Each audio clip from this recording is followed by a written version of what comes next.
Montana Territory, 1873. The settlement of Pine Creek had sprung up like a hopeful weed between rolling meadows and jagged mountains, too small to be called a proper town, but too stubborn to fade away. Here Zane Prentiss believed a man's only true companions were his horse, his rifle, and the ever-present threat of an early grave. The frontier, he'd learned at 25, was no place for tender feelings, only survival. Zane sat tall in the saddle, his lean frame silhouetted against the setting sun as he guided his chestnut gelding down the rutted path toward Pine Creek. His face, youthful but weathered by wind and sun, held a certain wariness that made him appear older than his years. The stubble on his jaw was light, golden brown like his hair, which curled slightly beneath his wide-brimmed hat. The scar across his right knuckles told stories he preferred not to share. 2 years as a ranch hand, one as a scout for the cavalry, and now drifting toward something he couldn't name, all because putting down roots meant giving life a chance to tear them up. He'd watched his parents' homestead burn during a Sioux raid when he was 15, and the memory still visited him in dreams. "Ride in, work enough to fill your pockets, ride out," he muttered to himself, a mantra that had served him well. No complications. Pine Creek appeared in the valley below, a collection of wooden buildings, a church steeple, and scattered homesteads. Zane had heard the Sundance Ranch needed hands for the season, and that would do for now. Just long enough to earn traveling money before winter set in.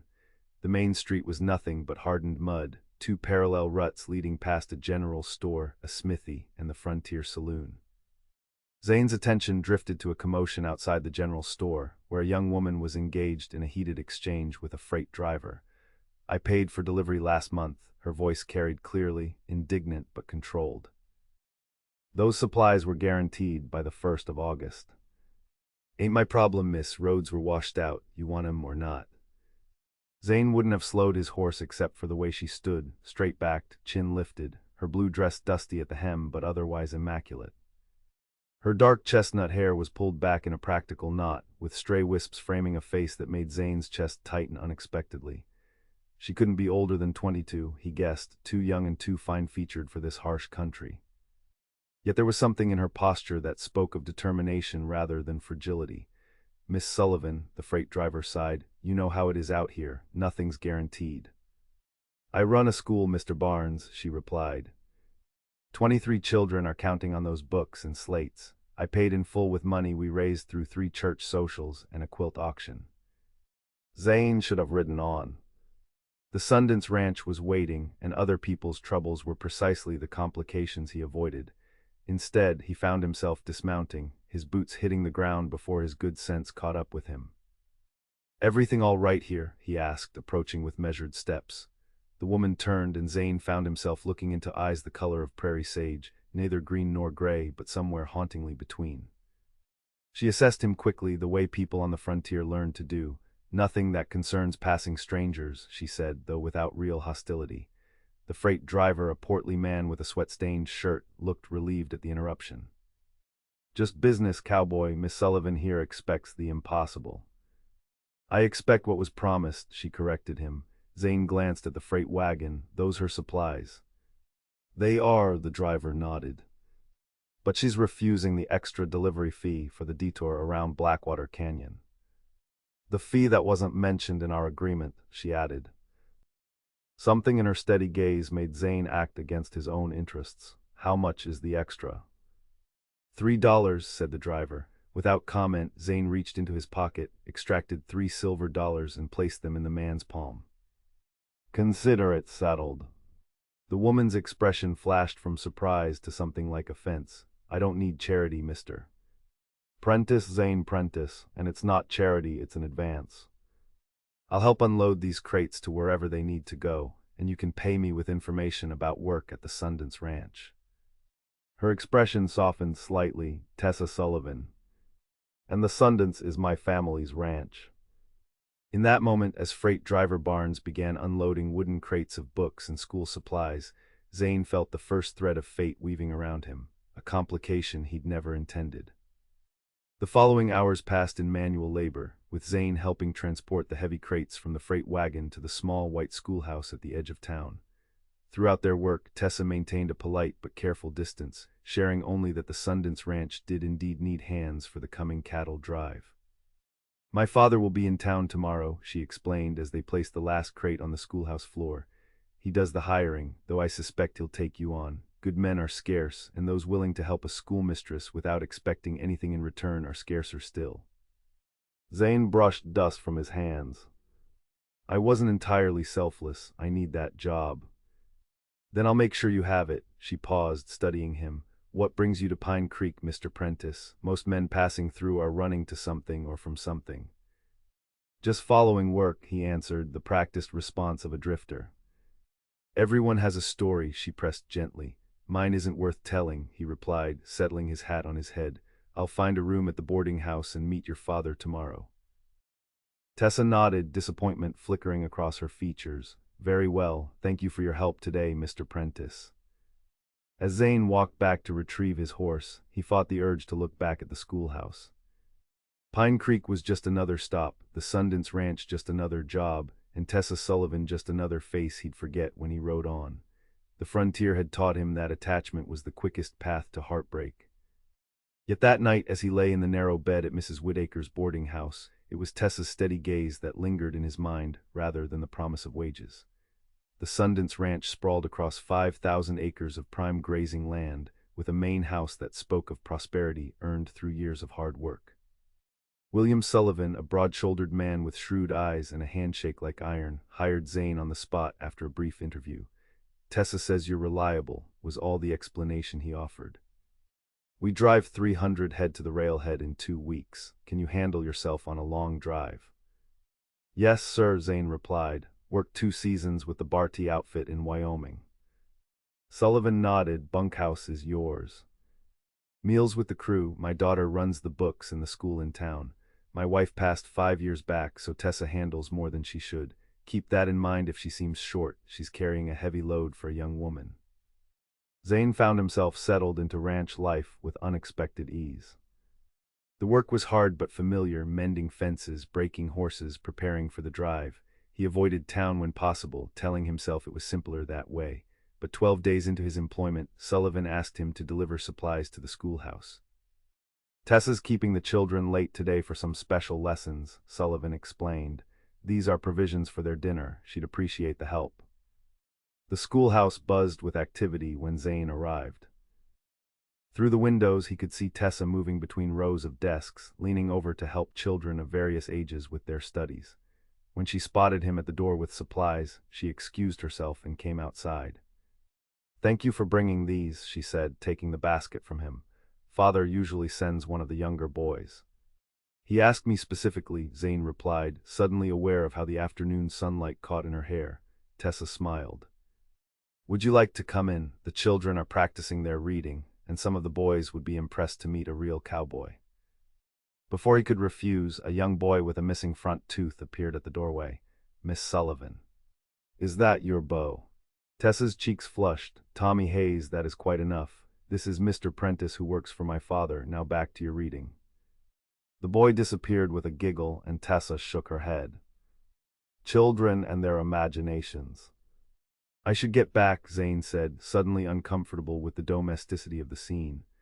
Of course, Tessa nodded, but hesitated before adding, we're having a harvest social at the church Saturday evening.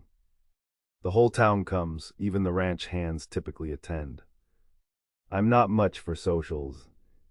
No, I don't suppose you would be. There was that flash of disappointment again. Well, thank you for the delivery. As Zane rode back to the ranch, he tried to dismiss the conversation, but the image of Tessa among her students, patient, dedicated, rooted in a way he'd never allowed himself to be, followed him like a shadow. The night before the cattle drive, Zane found himself outside the church hall where lanterns illuminated the harvest social. He told himself he was only there because Sullivan had practically ordered all hands to attend, but the truth was more complicated.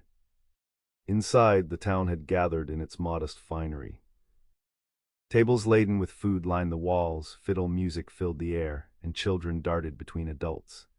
Zane had barely stepped through the door when he spotted Tessa across the room, wearing a dress of deep green that transformed her from schoolmistress to something that made his chest ache. She was dancing with an older man, her father, Zane realized, laughing at something Sullivan had said. When the dance ended, her eyes found Zane's across the room, and her smile shifted to something more tentative, more hopeful. Sullivan noticed the exchange and promptly disappeared into the crowd as Tessa made her way toward Zane. "You came," she said simply. "Your father suggested it would be good for crew morale before the drive." Her smile dimmed slightly. "Of course, business." "Would you like to dance?" The words escaped before he could stop them. They moved together awkwardly at first, then with growing confidence as the fiddle played a slow waltz. Zane was acutely aware of his hand at her waist, the proper distance between them that somehow felt both too far and dangerously close. "You're leaving tomorrow," she said, not a question. "The drive takes us to Billings. 3 weeks there and back, weather permitting." And then her eyes held his, searching. Zane looked away. "Then winter comes. Most outfits let hands go until spring." "My father keeps his crew year-round," Tessa said quietly. "We have the means, and good men are worth keeping. I don't usually stay in one place long enough for winter." Her hand tightened almost imperceptibly on his shoulder. "Why is that, Mr. Prentiss?" The music slowed, and with it their steps. Around them, other couples continued dancing, but Zane felt suddenly as though they were alone in the hall. "The frontier isn't kind to those who put down roots, Miss Sullivan." "I learned that early." "Yet here we are," she countered, "an entire town of people who have chosen to root themselves despite the risks." "Some people are stronger than others," he admitted, "or perhaps some have found something worth the risk." Her voice had softened to nearly a whisper. Before Zane could respond, the music ended, and reality reasserted itself.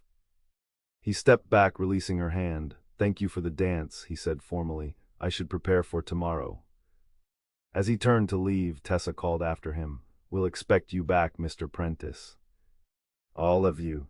The words followed him into the night like a promise he had no right to accept. The cattle drive was punishing.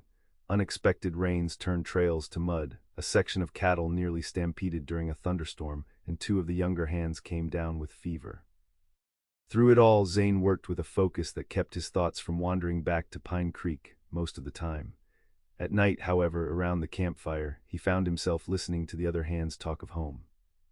Of wives and sweethearts waiting, of children growing too fast, of the security of having somewhere to return to.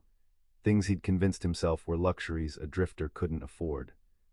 "Sullivan's girl asked special about you before we left," said Hank, an older cowhand with graying temples, as they sat watch together on the 10th night. "Wanted to make sure you had proper provisions for the trail." Zane poked at the fire. "She's concerned for all the hands." Hank snorted. "Sure, but she don't blush when she mentions the rest of us." The revelation sat uncomfortably in Zane's chest, both warming and warning. When they finally delivered the cattle and collected payment in Billings, Zane lingered in town while the others celebrated their success. A telegram office offered the chance to send word of their safe arrival back to Pine Creek. His hand hesitated over the paper. To send a personal message to Tessa would indicate an interest, an attachment he'd spent years avoiding. Yet the thought of her waiting for news perhaps worried. In the end, he added a postscript to Sullivan's official telegram: "All hands safe, returning on schedule. ZP." 3 words that said nothing of the thoughts that had kept him awake on the trail. The return journey seemed twice as long, though objectively easier without cattle to drive. When Pine Creek finally appeared in the distance, Zane was surprised by the surge of something like relief, like recognition. Sullivan met them at the ranch, congratulating the crew on a successful drive and announcing a bonus for everyone.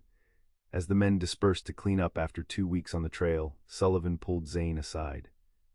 "Tessa's been keeping the books up to date while you were gone," he said. "She's at the schoolhouse if you want to check your tally."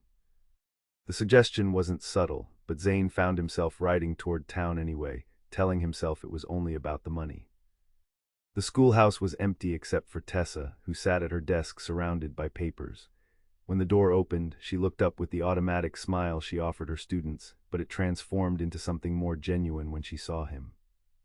"You're back," she said, rising quickly. Zane removed his hat, suddenly aware of his trail-worn appearance. "Your father said you had the payroll." "Yes, of course." She moved to a side cabinet, extracting a ledger. "The drive went well." "Well enough, no cattle lost, everyone returned." She nodded, finding his name in the book. "Your wages plus the bonus father promised." As she wrote out the figures, Zane noticed a pile of letters on her desk, the top one addressed in a masculine hand. Something cold and unwelcome twisted in his stomach. Tessa followed his gaze and smiled. Applications for the teaching position in Bozeman. They've asked me to recommend someone. You're not considering it yourself, the question escaped before he could stop it. She looked up surprised. Leave Pine Creek. No, this is my home. She hesitated. Though sometimes I wonder if I'll always be just the schoolmistress. 22 seems young to most, but out here. 22 is hardly old, Zane said. Tessa handed him the pay voucher. Old enough that most women my age are married with children. My father worries I've chosen books over a family. Is that what you've chosen? Her eyes met his, direct and challenging. I've chosen to wait for the right reason to marry, not just because it's expected. The frontier demands practical arrangements, but I believe there should be more. Zane nodded, unable to look away. Your father is fortunate to have you running both school and ranch accounts.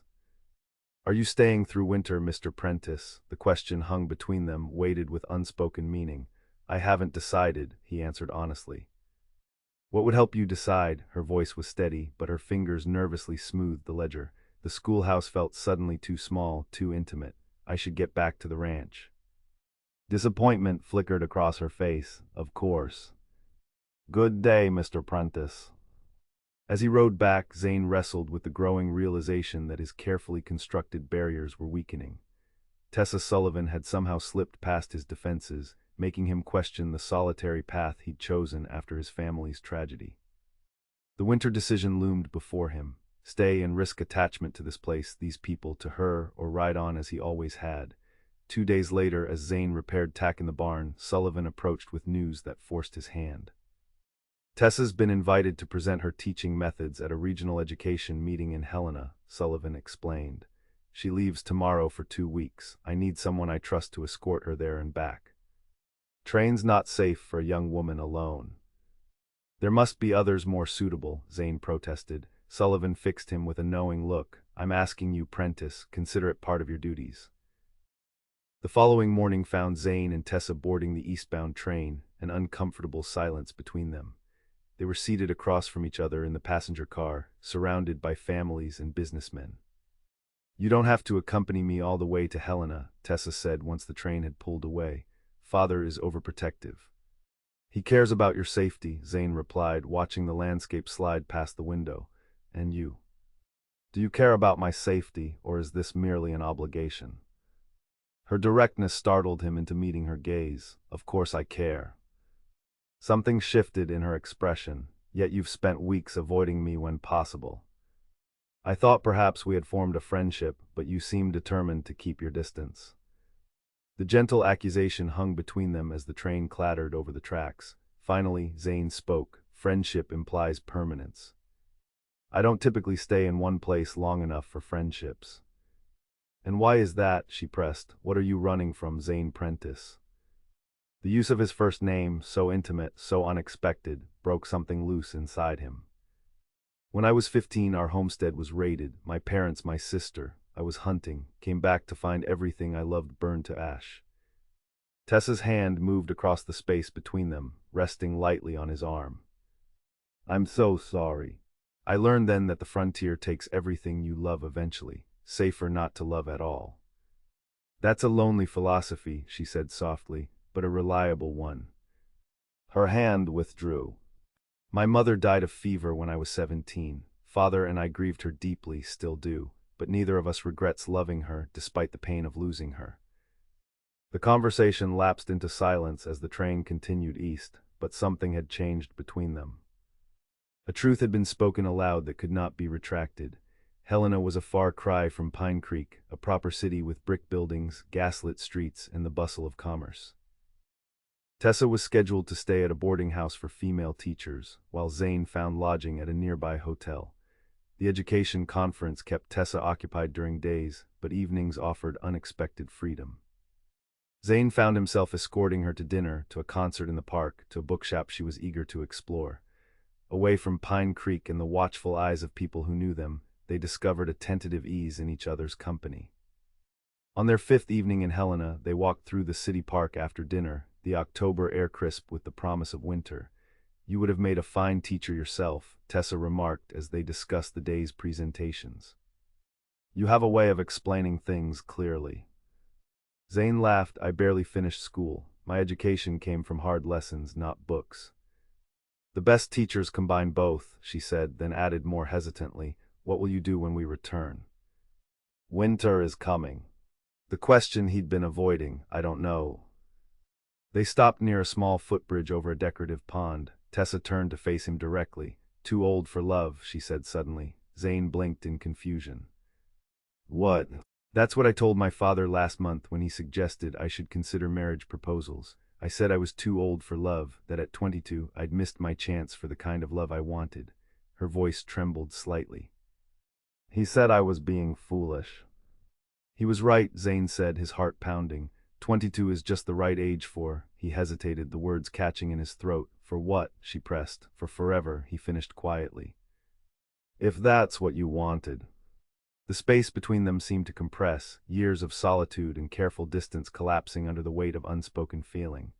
"Is forever something you believe in, Zane?" she asked, her voice barely above a whisper.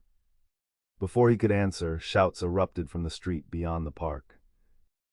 People were running, pointing toward the business district where orange flames illuminated the darkening sky. "Fire," someone called. "The Wellington Hotel is burning." Zane's blood ran cold. "That's my hotel." They raced toward the commotion, joining the crowd gathering before the three-story building, now engulfed in flames. Fire crews were already working, but the blaze had taken firm hold of the structure. "My papers," Zane muttered. "Everything I own is in there." A frantic man pushed through the crowd, shouting to the fire chief. "My daughter's still inside, third floor, room 312. Without hesitation, Zane pushed toward the hotel entrance, but Tessa caught his arm.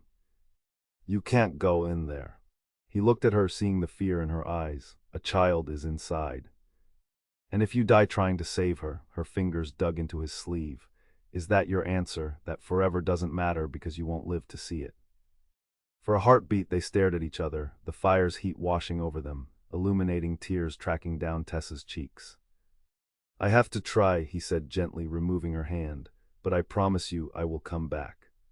Before she could protest again, he dashed toward the building, grabbing a wet cloth from a firefighter to cover his face. The interior was a hellscape of smoke and flame, the staircase partially collapsed but still navigable. He fought his way upward, the smoke burning his lungs, the heat searing through his clothes. The third-floor hallway was almost impassable, but he crawled beneath the worst of the smoke, counting room numbers until he reached 312. The door was locked. He threw his shoulder against it repeatedly until it splintered open, revealing a room thick with smoke. A small form huddled beneath the bed, a girl no more than 6, terrified beyond screaming. "I'm here to help," Zane coughed, pulling her into his arms. "Hold tight to me." The return journey was a blur of pain and determination. Parts of the staircase had given way entirely, forcing him to jump across gaps while cradling the child. His lungs screamed for clean air, his skin blistered from the heat, but one thought kept him moving. The promise he'd made to Tessa. When they finally burst through the front entrance, collapsing onto the street, a roar went up from the crowd. The girl's father rushed forward, sobbing with relief as he took his daughter. Firefighters dragged Zane further from the building as the upper floors collapsed inward with a deafening crash. Through the chaos, cool hands cradled his face. Tessa knelt beside him, her features blurred through his smoke-stung eyes. "You came back," she whispered. "I promised," he managed before coughing violently. Later, in the doctor's office, Zane's burns were treated and his lungs pronounced damaged but healing. Tessa never left his side, holding his hand through the painful cleansing of his wounds. "Everything I owned was in that hotel," he said as the doctor finished bandaging his arm. "Things can be replaced," Tessa answered. "You cannot." That night, as he rested in a room hastily arranged by the hotel owner at a neighboring establishment, Tessa brought him soup and sat beside his bed. "You could have died," she said, her voice thick with emotion. "But I didn't. Why risk everything for a child you didn't know?" Zane looked at her, really looked at her, seeing the woman who had somehow breached every defense he'd built. "Because 15 years ago no one was there to save my sister," he said quietly. and because I made you a promise." Tessa's eyes filled with tears. "I've been so afraid to say what I feel. That somehow speaking it would make you disappear." "I'm not going anywhere," he said, surprising himself with how true the words felt. "Promise me," she whispered. "I promise you, Tessa Sullivan, when we return to Pine Creek, I'm staying." She leaned forward, pressing her lips gently to his, a kiss that tasted of salt and promise and something like home. Their return to Pine Creek 3 days later, the education conference cut short by the fire and Zane's injuries, created a stir of gossip and concern. Sullivan listened gravely to their account of the fire, his eyes moving between his daughter's determined face and Zane's bandaged arms. "You saved a child," Sullivan said finally, "and nearly died doing it." "Yes, sir," Zane nodded. "And now you're intending to court my daughter." Tessa stepped forward. "Father, we've already discussed this." Sullivan raised a hand. "I'm asking Prentiss." Zane straightened despite the pain in his ribs. "With your permission, sir, yes, I love your daughter. And I'm done running from what matters." The older man studied him for a long moment before nodding. "About time you figured that out. Tessa's been waiting patient enough." Winter settled over Pine Creek with a gentle persistence, transforming the landscape into a pristine expanse of white. Zane's injuries healed slowly, keeping him at the ranch rather than on far-flung fencing crews. The arrangement gave him ample opportunity to assist Tessa with the books and to court her properly, with sleigh rides, Sunday dinners, and carefully chaperoned visits. By Christmas, the entire town knew their intentions. When Zane proposed on New Year's Eve at the town social, Tessa's acceptance was met with cheers and knowing smiles. They were married in April, when the first wildflowers pushed through the melting snow. The church overflowed with well-wishers, including the family of the little girl Zane had saved in Helena, who had traveled specially for the occasion. Sullivan gifted them a plot of Sundance land and helped them raise a house through the summer, a solid home with extra rooms for the family they hoped to build. Zane continued working the ranch, while Tessa split her time between teaching and preparing for the future they'd chosen together. On their first anniversary, they sat on the porch of their new home, watching the sunset paint the distant mountains in shades of gold and purple. Tessa's hand rested protectively over the gentle swell of her stomach, their first child due in late autumn. "Do you ever regret staying?" she asked, leaning against his shoulder. Zane looked at the life they'd built, the garden she'd planted, the corral where his horses grazed, the rocking chair he'd crafted for her with his own hands. All the things he'd denied himself for so long out of fear. "Never," he said, pressing a kiss to her temple. "You were right all along." "About what?" 22 wasn't too old for love, it was just the right age for forever. Tessa smiled, twining her fingers with his. And 26 wasn't too young to stop running and find home. As darkness fell across the Montana frontier, their small house glowed with lamplight, a beacon of warmth against the wild country surrounding them. Inside these walls, they had created something the harsh wilderness couldn't take away, a love strong enough to tame their fears and build a future neither had believed possible. For Zane Prentiss, who had spent a decade convinced that attachment only invited loss, the greatest revelation was this: the frontier didn't just take. Sometimes, in the most unexpected ways, it gave back everything you thought was forever lost, if you were brave enough to stay and claim it.